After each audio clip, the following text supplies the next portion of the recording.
சென்னையில் மழைநீர் வடிகால் பணிகள் 95% நிறைவடைந்துவிட்டது. அமைச்சர் KN நேரு பேட்டி. கால்நடை பராமரிப்புத்துறை சார்பில் கால்நடைகளை பராமரிப்பதற்கு மருத்துவ உதவிகள் அளிப்பதற்கான 9 நடமாடும் கால்நடை மருத்துவ உதவி வாகனங்கள் திருச்சி மாவட்டத்திற்கு வந்துள்ளது. அந்த வாகனங்களின் சேவையை நகராட்சி நிர்வாகத்துறை அமைச்சர் KN நேரு கொடியை அசைத்து தொடங்கி வைத்தார்.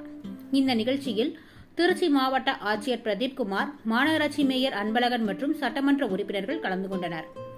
நிகழ்ச்சிக்கு பின் செய்தியாளர்களை சந்தித்து பேசிய அமைச்சர் KN நேரு, திருச்சி பஞ்சாப்பூர் பேருந்து நிலையம் டிசம்பருக்குள் திறக்க நடவடிக்கை எடுக்கப்படும்.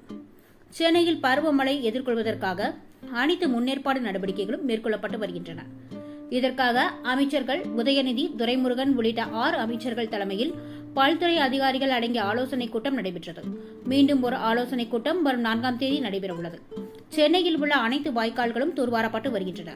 சென்னை மட்டுமல்லாத அனைத்து மாநகராட்சிகளுக்கும் தூர்வாரும் பணிகள் மேற்கொள்ள வேண்டும் என அறிவுறுத்தப்பட்டு அந்த பணிகள் நடைபெற்று வருகிறது.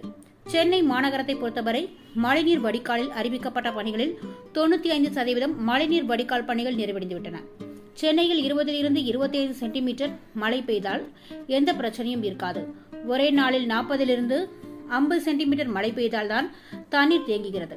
அதுவும் எல்லா சுரங்க நடைபாதையிலும் அல்ல, கணேசபுரம் சுரங்க நடைபாதையில் மட்டும் தான் மழைநீர் தேங்குகிறது.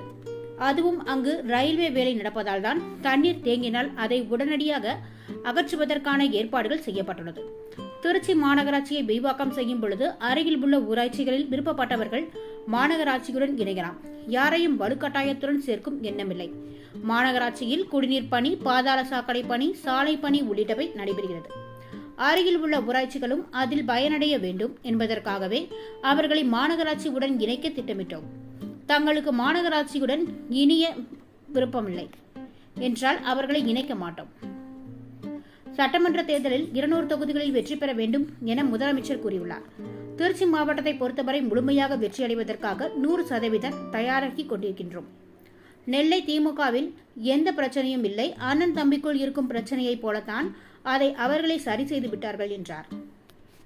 மழைநீர் வடிகால் அறிவிக்கப்பட்ட பணிகள் 95% முடிஞ்சிருச்சு. எல்லா இடத்துலையும் முடியாமல் இல்லை. ஒரு 20 சென்டிமீட்டர் 25 சென்டிமீட்டர் சாதாரண எப்பவும் பெய்கிற மழை பெஞ்சதுன்னா எந்த வடிகாலுக்கு ஒரு பிரச்சனை இருக்காது. திடீர்னு ஒரே நாளில் 40 சென்டிமீட்டர் 50 சென்டிமீட்டர் என்ன கேள்வி கேட்டு அங்கே பார்க்குறீங்க என்ன பாரியா 50 சென்டிமீட்டர் 40 சென்டிமீட்டர் பெஞ்சிச்சுனா தான் அதுவும் எந்த சப்பேலையும் தண்ணி இல்லை. ஒரே ஒரு கணேசபுரம் சப்பே தவிர அது ரயில்வே வேலை நடக்கிறதுனால அந்த ஒரு சப்பேல சிரமம் இருக்குது. அது கூட மோட்டார் வச்சுட்டோம். எல்லா சப்பையும் க்ளீன் பண்ணிட்டோம். எல்லா இடத்துலையும் க்ளீனாக போயிட்டு இருக்குது. மழையை எதிர்பார்த்து எல்லா பணிகளையும் முதலமைச்சர் உத்தரவின் பேரில் சென்னை எல்லா மாநகராட்சியும் அந்த பணிகள் நடைபெற்று இல்லை. அது சிறப்பு நிதி இல்லை, எங்களுடைய மாநகராட்சி நிதி இருக்குது. அதுக்கு எங்களுக்கு ஏற்கனவே ஒதுக்கப்பட்டிருக்கு. சட்டமன்றத்தில் அறிவித்து அந்த பணிகளுக்கெல்லாம் நிதி ஒதுக்கப்பட்டிருக்காங்க. நிதி அது வந்துடுது. வேற திருச்சி மாநகராட்சி விரிவாக்கம் பண்ணுறதுக்கு நிறைய பஞ்சாயத்தில் பிரச்சனை பண்ணுறாங்க.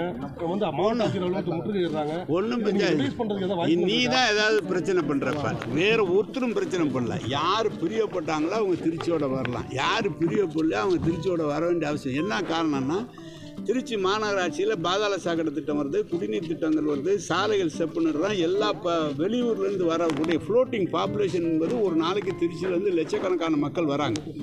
அப்போ பக்கத்து கிராமம் இருக்கும்போது அவங்களுக்கு எந்த விதமான கழிவுநீர் வசதியோ லைட் வசதியோ ரோடு வசதியோ இல்லைங்கிற காரணத்தினால அவங்கள சேர்க்கணுங்கிற அபிப்பிராயத்தை தவிர யாரையும் இங்கே வலுக்கட்டாயமாக சேர்க்குற அபிப்பிராயம் இல்லை. சேர்ந்து இந்த சமயபுரம் பேரூராட்சி, மணச்சநல்லூர் பேரூராட்சி முதல் கொண்டு மாந்திரை வரைக்கும் லால்குடி பகுதியில் எல்லா பகுதியும் ஒத்துக்கிட்டாங்க. எல்லா பகுதியும் தீர்மானம் போட்டு கொடுத்தாங்க. 2 ஊர் அவங்க சேர்க்கக்கூடாதுனாங்க, வேணான்ட்டாங்க. அதில் பற்றி பிரச்சனை இல்லை. தேவையில்லைன்னு சொன்னால் வேணாம், எங்களுக்கு ஒன்றும் அவசியம் இல்லை. அது ஒன்று. ஆனால் இப்போ 2026 சட்டமன்ற தேர்தலுக்கு எந்த அளவு தயாராக இருக்கீங்க? அதுக்கு மட்டும் உள்ளாட்சி தேர்தலும் வருது. இன்னைக்கு ஒரு கூட்டத்திலையும் பங்கேற்று இருக்கீங்க. ஆமாம், இன்னைக்கு கூட்டமே அதுக்கு நடந்தது. அதனால் எது வந்தாலும் கழகம் அறிவிக்கிறார். முதலமைச்சர் அறிவிக்க இந்த கலெக்டரேட்டில் சொல்கிறேன், கேட்குறேன், பார்த்துக்கு எதாக இருந்தாலும் வெற்றியை நோக்கி 200 இடம் சொல்லியிருக்காரு. அந்த 200 இடத்துக்கு நாங்கள் தயாராகிட்டு இருக்கிறோம். அது திருச்சியை பொறுத்த வரைக்கும் 100% தயாராகிட்டு இருக்கோம். ஆனால் இப்போ நெல்லை மாநிலத்தில் உட்கட்சி பூசல் மேயர் மாற்றினீங்க. ஆனால் இப்போ மறுபடியும் அந்த மேயர் மாற்றின அப்புறம் உட்கட்சி பூசல் நடந்தது. அப்படிலாம் இல்லைங்க. நீங்கள் திருச்சியிலேருந்து அவ்வளோ தூரம் எல்லாம் இன்வெஸ்டிகேஷன் பண்ணுறீங்க. அதெல்லாம் ஒன்றும் இல்லைங்க. எல்லாமே க்ளீனாக போயிட்டுருக்கு. அதெல்லாம் ஒரு பிரச்சனை இல்லை.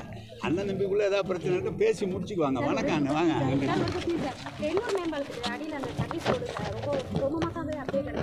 போட்டோ பக்கத்துல இருக்கான் அவனை ஒரு போட்டாச்சுங்க.